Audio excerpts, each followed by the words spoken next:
O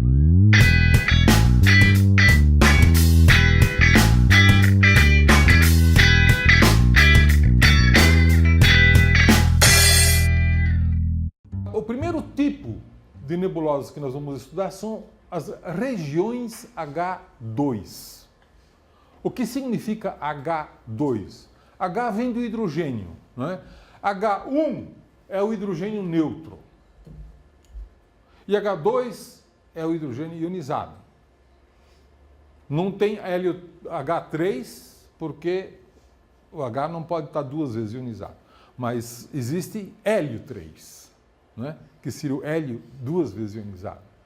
Regiões H2. Regiões H2 é quase um sinônimo de berçário de estrelas. É onde as estrelas estão nascendo. Né?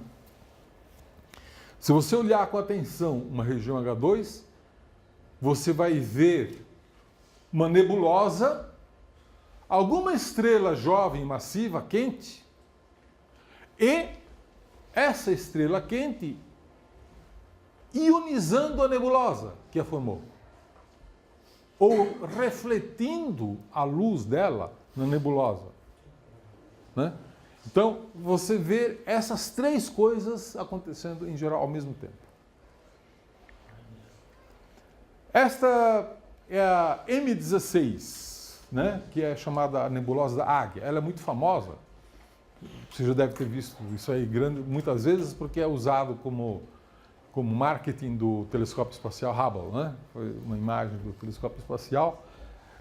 Aqui à direita, em cima, é uma imagem de grande escala, né? E esta região central aqui, está ampliada aqui, né? É chamada nebulosa da Águia. E aqui você vê tanto nuvens moleculares gigantes, como uma nuvem difusa. Muitas vezes as regiões H2 também são chamadas de nebulosas difusas, para se diferenciar das nebulosas planetárias, que nós vamos ver daqui a pouco. Tá? E esta luz difusa está sendo produzida por estrelas jovens, que se formaram em alguma parte desse complexo. É evidentemente uma região bastante complexa. Né? Aqui você vê tanto uma nuvem molecular escura, quanto parte dela ionizada ou com luz refletida. Aqui nós vemos as duas coisas. Nós vemos uma grande nuvem que, de um lado, já produziu um aglomerado de estrelas jovens, e do outro lado ainda não. Mas você vê o efeito das estrelas jovens aqui na ionização desta parte da nebulosa, né? Uma parte ionizada, a luz sendo interceptada ionizando, e a parte de trás está escura, totalmente escura. Né? E a mesma coisa aqui. A origem dessa ionização ou da luz refletida é o aglomerado que acabou de se formar, da metade dessa nuvem. Né? Então você vê as duas coisas funcionando ao mesmo tempo em regiões extremamente próximas do espaço. Né? Uma nuvem mais estudada de berçário de estrelas é a nuvem molecular de Órion, da qual um dos componentes é a chamada nebulosa do Órion, que é uma nebulosa muito famosa, né? E que fica a apenas 500 anos-luz de nós. Então, pelo fato de ser tão próximo, né, 500 anos-luz numa escala da Via Láctea, que é de 100 mil anos-luz, vejam que ela é nossa vizinha dentro da Via Láctea. Né? Então, sendo nossa vizinha, nós podemos estudá-la com maior detalhe e maior nitidez. Né? Ela tem cerca de 100 anos-luz de diâmetro, e a massa total dessa nuvem molecular é de 200 mil vezes a massa do Sol. Nessa nuvem molecular, houve um surto de formação de estrelas há 12 milhões de anos. E desde então, estão se formando estrelas em menor quantidade em algum lugar desta nuvem molecular de Órion, né? Vocês conhecem a nuvem molecular de Órion, né? Vocês já olharam para o céu e já viram as Três Marias. As Três Marias são três estrelas que têm 8 milhões de anos e que formam o cinturão de Órion. Essa é a constelação do Órion. Aqui está, então, o cinturão de Órion, as Três Marias, e aqui está a nebulosa de Órion. Aqui o arco. Betelgeuse e Rigel são duas estrelas extremamente brilhantes e fáceis de serem reconhecidas no céu, né? E aqui tem a nuvem molecular gigante de Órion, tá? Sobre as estrelas, Betelgeuse, né? Rigel. Aqui está a nebulosa de Órion, a nebulosa da cabeça do cavalo, a nebulosa da Roseta, a nebulosa do Cone e mais uma porção de outras nuvens moleculares menores que fazem parte desse complexo e que não tem um nome oficial, porque não está imitando nenhum animal, provavelmente, né? Ou fica mais difícil de reconhecer. Então, vamos dar uma olhada, um pouco mais de detalhe, nesta nebulosa, chamada nebulosa de Órion. Esta é a imagem que normalmente você vê publicada da nebulosa de Órion, né?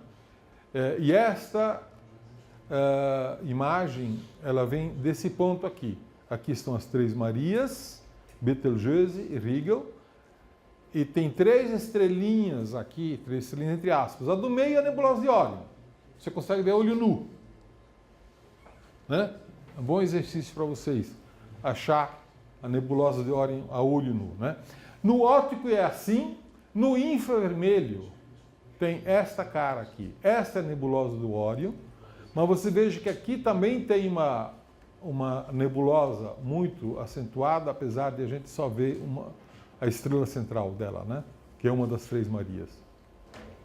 Na nebulosa de Órion estão sendo formadas 2.200 estrelas, num volume inferior a 12 anos-luz. Tá?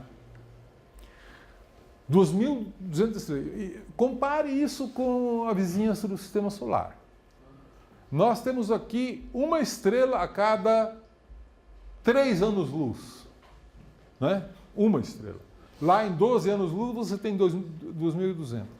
Uma densidade muito maior. É claro que isso no futuro vai ser chamado de um aglomerado de estrelas, né? No óptico, na luz visível, você fotografa isso aqui, mas no infravermelho, onde o efeito de extinção, de obscurecimento é muito menor, você vê muito mais estrelas. Aí você pode fazer a real contagem de quantas estrelas estão realmente nascendo lá, né?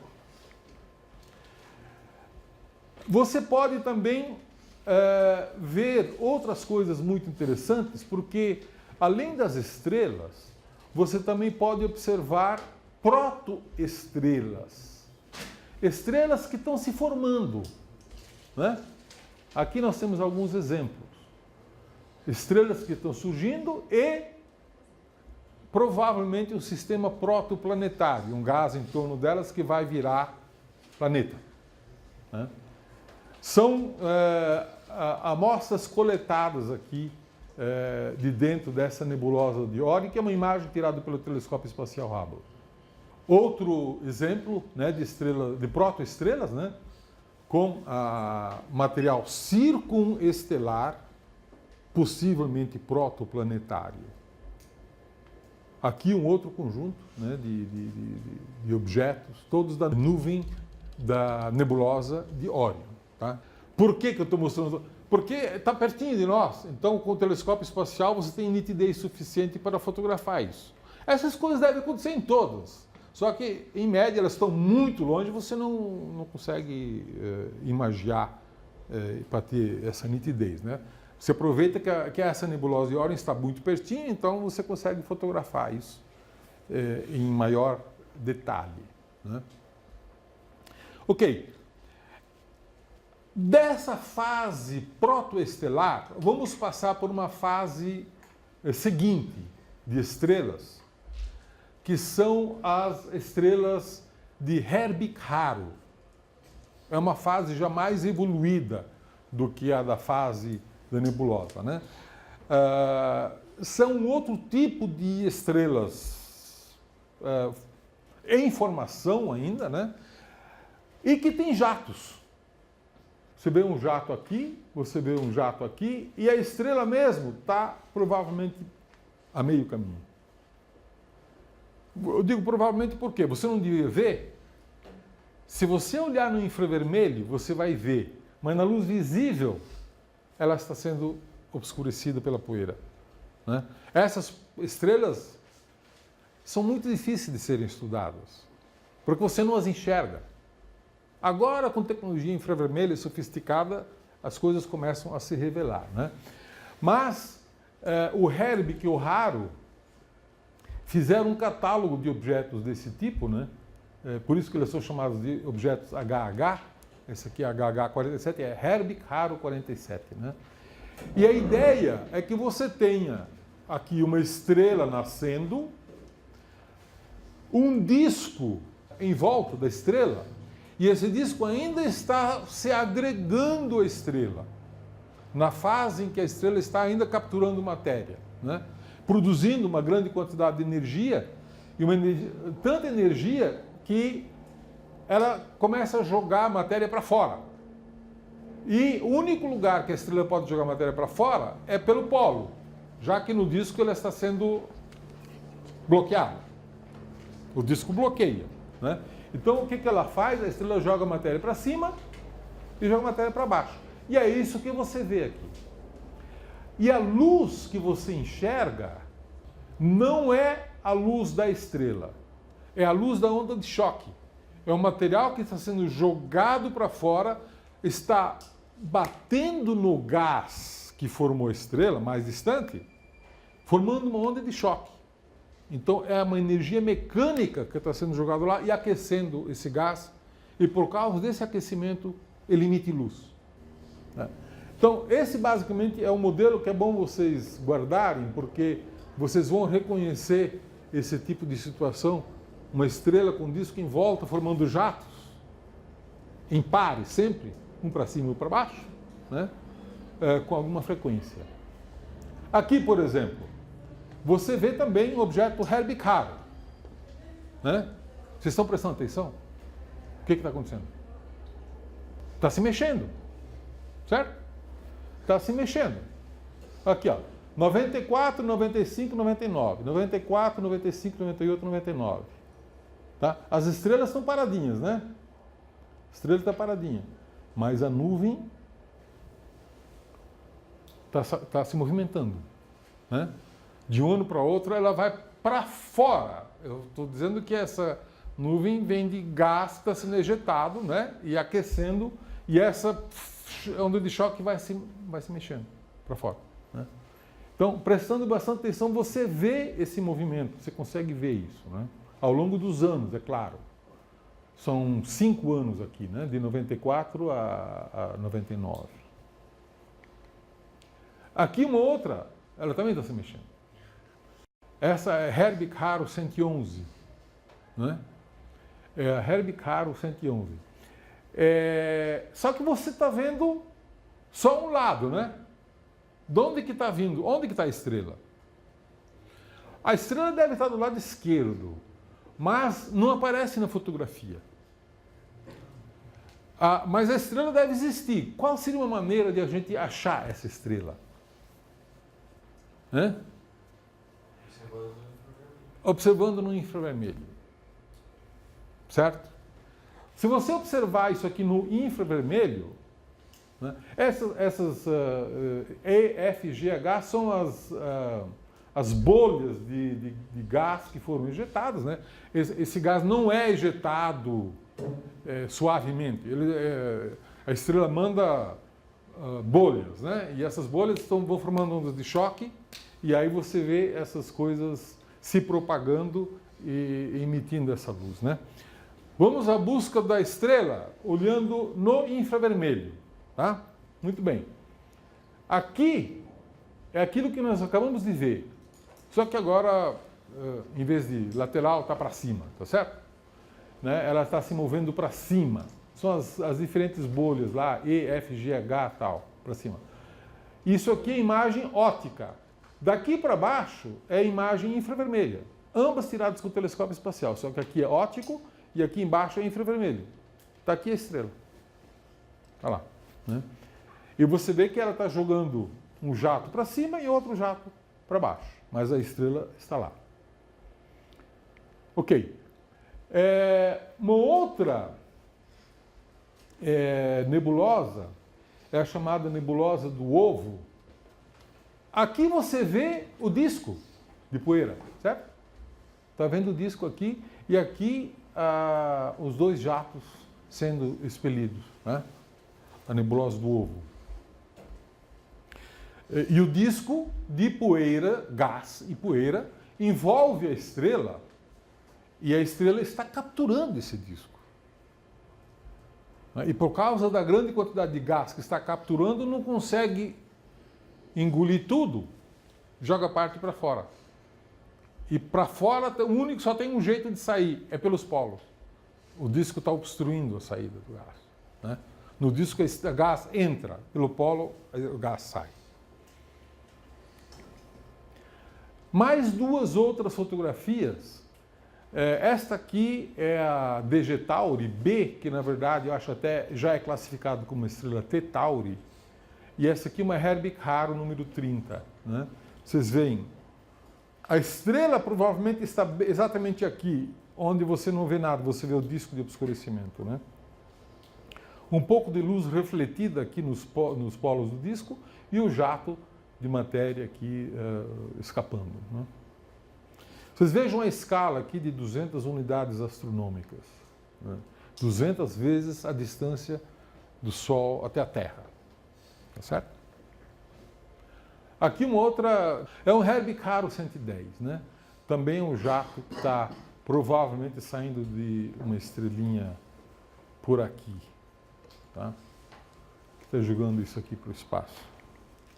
Ok, então as estrelas jovens que nós vimos, né, foram as estrelas Herbig Haro e as estrelas T Tauri. As estrelas T Tauri são uma fase posterior, onde esse disco de obscurecimento já se esgotou, mas a estrela ainda está capturando gás em bolhas, que vem ainda de uma maneira mais aleatória, mas você vê a estrela, ela não está obscurecida, né? E a estrela ainda não entrou na sequência principal. Essa é a fase da estrela T Tauri, né? Aí nós temos a fase das estrelas quentes na sequência principal. Vocês já sabem de cor que isso aqui é o numeral de Pleiades, né?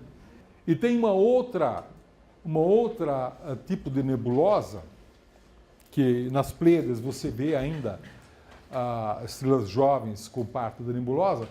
Mas quando você tem uma estrela muito massiva,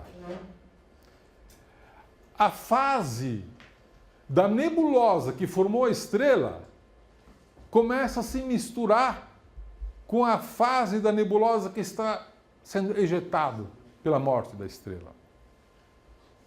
As coisas quase que se misturam. A estrela nasce de uma nuvem, ela vive 1 milhão de anos e explode. Então não deu tempo para apagar a nebulosa que a circundou, já jogou matéria para fora. Né? Eta Carina é uma bela de uma história. Essa estrela é Eta Carina, né? Que é uma binária. E essa imagem foi tirada pelo telescópio espacial Hubble. Ela em volta, aqui não dá para ver, mas em volta dela tem uma nebulosa que é chamada nebulosa de Carina, né? Que é onde estão sendo formadas estrelas, nesse momento, na nebulosa de Carina. Né?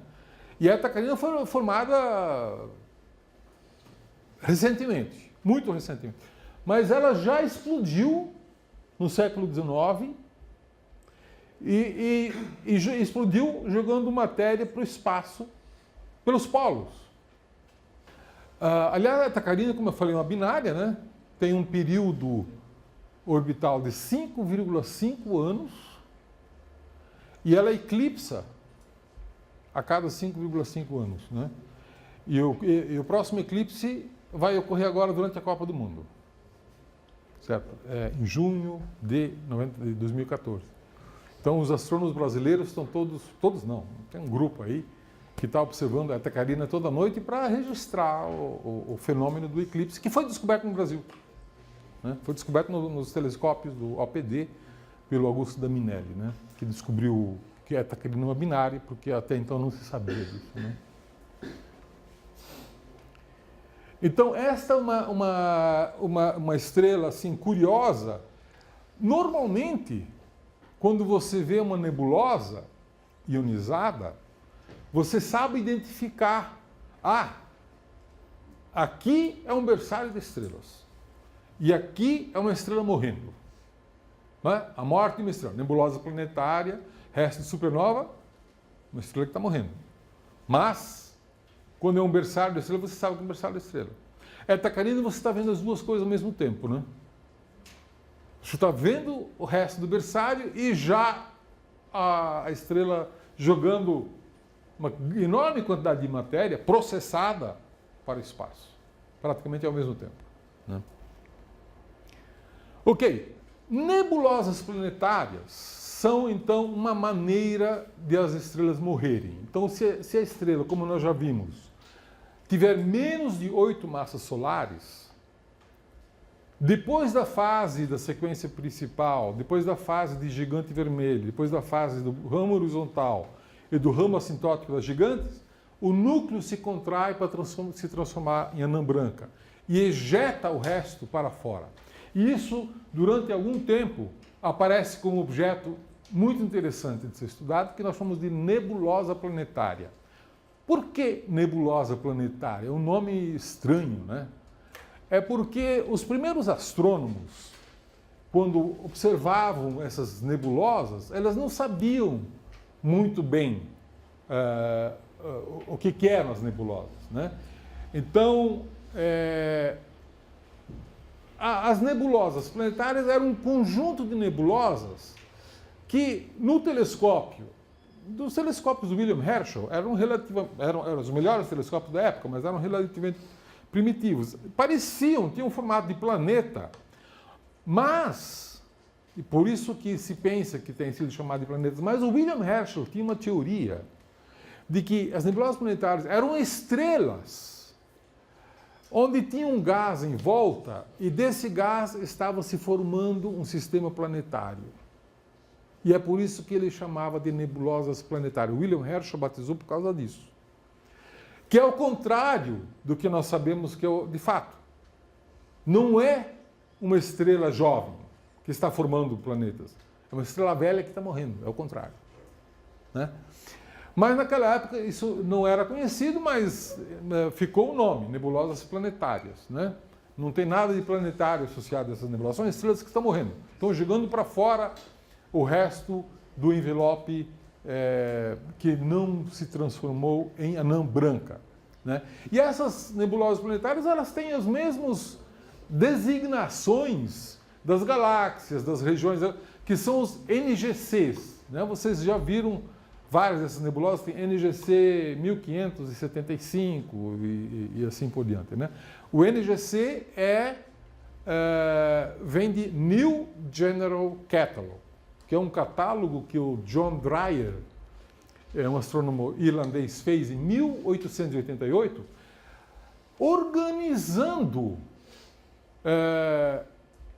as descobertas do William Herschel e do filho dele, John Herschel, que descobriram a maioria dessas nebulosas, que são tanto regiões H2 quanto aglomerados de estrelas, muitas vezes também tem NGCs, nebulosas planetárias, e a maioria é galáxias. Né? Então, esse NGC vem do New General Catalog, que são 7.000 e poucos objetos. Né? Depois, o mesmo John Dreyer fez mais 2 catálogos que chama IC, Index Catalog. Né? E por isso tem algumas desses objetos que chamam-se IC. Né? No total, o NGC mais os 2 ICs dá 15.000 nebulosas. 15.000 objetos. Alguns são aglomerados globulares, outros são aglomerados abertos. Né? Muito bem, então nós conhecemos cerca de 1.500 nebulosas planetárias na Via Láctea. Essas nebulosas planetárias, elas, diferentemente de uma supernova você tem uma ejeção com uma velocidade de 10.000 km por segundo, né? 1/30 da velocidade da luz. Uma nebulosa planetária, ela se expande, na verdade, uma brisa, né? 10 km, 20 km, 30 km por segundo. É uma brisa muito suave, né? Uma ejeção rápida. O diâmetro típico é de 1 ano-luz e ela dura cerca de 50.000 anos. É a duração de fase de nebulosa planetária. Depois disso, o gás começa a se misturar com as nuvens de gás do plano da galáxia e a nebulosa planetária desaparece, né? Não que o gás suma, o gás começa a se confundir com outras nebulosas, se integrar no meio do disco da... Bom, astrônomo gosta de ver bichinho no céu, né? Então, essa nebulosa planetária aqui é NGC 2392 e é chamada nebulosa do Esquimó.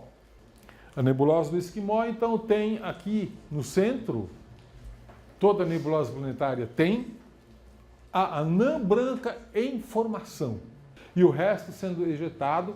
E vocês veem que essas ejeções, às vezes, não são únicas. Você pode ter uma ejeção e depois outras ejeções, ciclos, né? Sequências de ejeções. Mas, às vezes, formam essas imagens assim, curiosas, né? Essa outra aqui, NGC 6751, né? Uma outra imagem bonita, né? Essas imagens bonitas foram tiradas com o telescópio espacial, por isso que elas têm essa nitidez tão grande assim, né? Essa aqui é a nebulosa do olho do gato.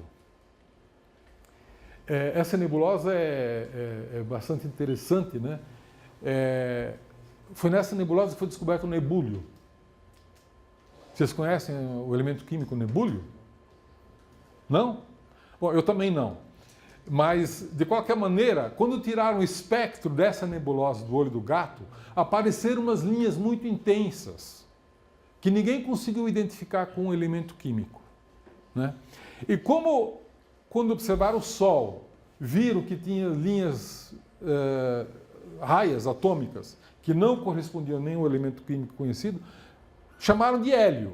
Bom, o hélio é um elemento químico novo que foi descoberto no Sol e por isso chamaram de hélio, que hélio é Sol em grego, né? Quando então descobriram linhas estranhas na nebulosa do gato, chamaram de nebúlio, porque devia ser um elemento químico novo que só existe em nebulosas, daí nebúlio, né?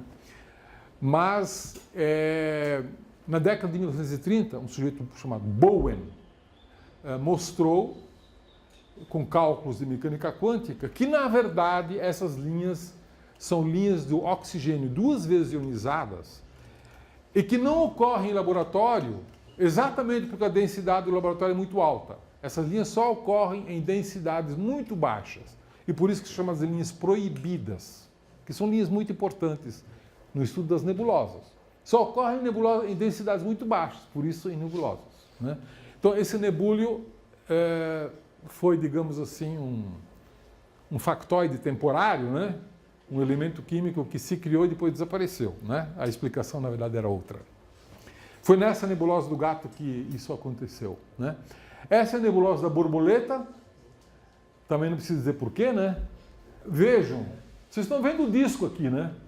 Quer dizer, quando as estrelas nascem, você tem isso aqui. Quando elas morrem, você também tem esse efeito bipolar, os dois polos, né?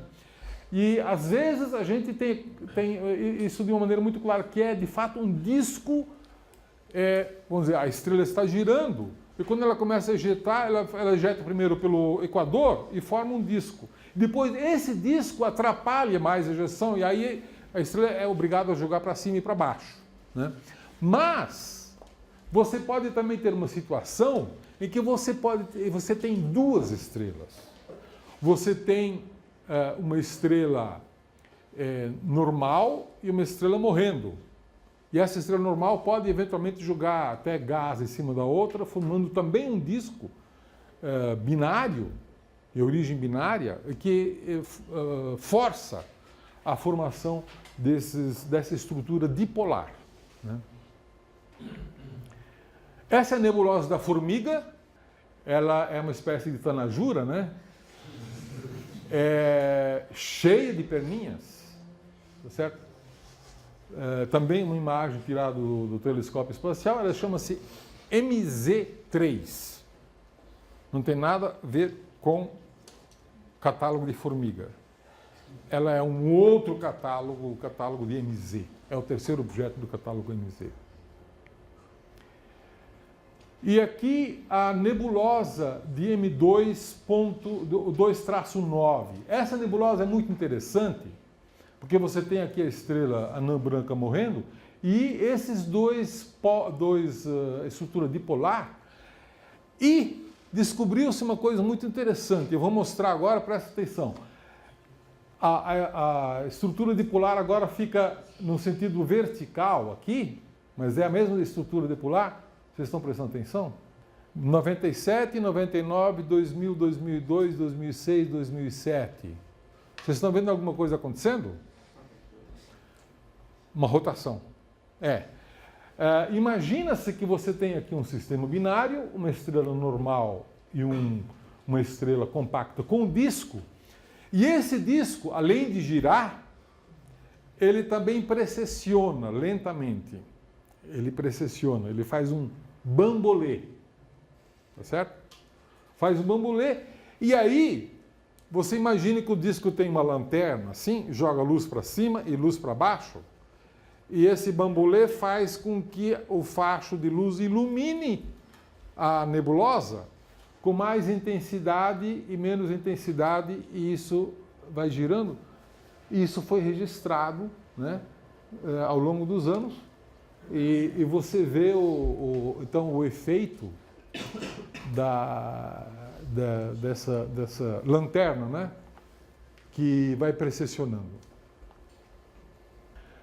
Essa aqui é uma nebulosa Calabash. Eu não sei por que chamaram de Calabash, e também não sei porque alguns outros dizem que é a nebulosa do ovo podre. Também não entendo muito bem por quê, mas é uma nebulosa protoplanetária.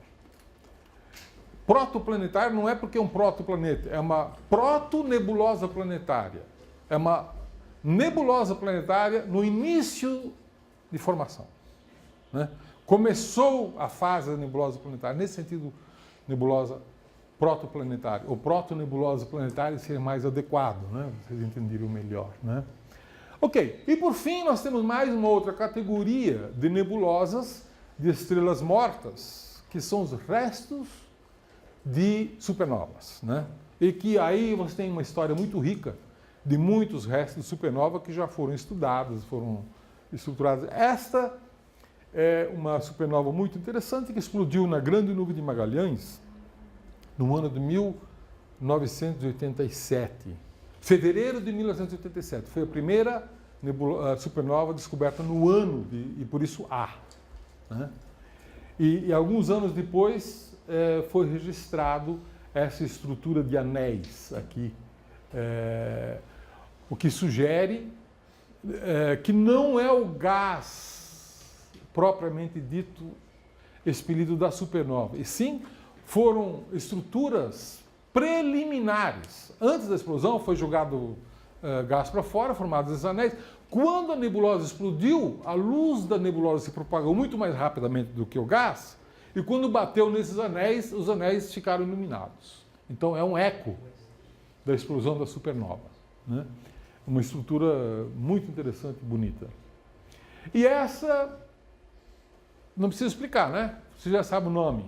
Nebulosa do caranguejo, né? Visto em luz visível e visto em raio-x, né? São duas formas que mostram ambas uma supernova que explodiu no ano de 1054, na Via Láctea, né?